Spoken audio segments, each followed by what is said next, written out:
अस्सलाम वालेकुम नाजरीन हेल्थ टिप्सों में खुश आमदीद। नाजरीन, अमल ठहरने वाली दवाई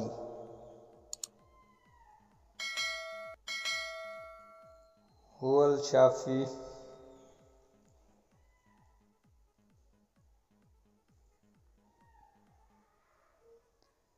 हाथी के दांत असली 50 ग्राम, ज़ीरा सफ़ेद ईरानी 50 ग्राम,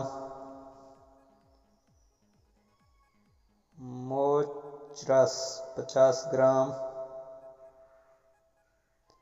गोल सिपारी 50 ग्राम,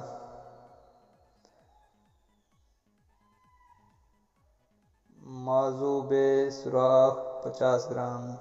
तैयारी का तरीका सबको बारीक पाउडर बना लें। तरीका इस्तेमाल 2 ग्राम सुबह और शाम हमरा दूध इस्तेमाल करें।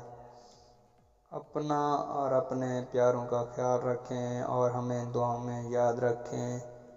इंशाअल्लाह नेक्स्ट वीडियो में आपके साथ मुलाकात होगी। तब तक के लिए इजाज़त दीजिए। अल्लाह हाफिज़।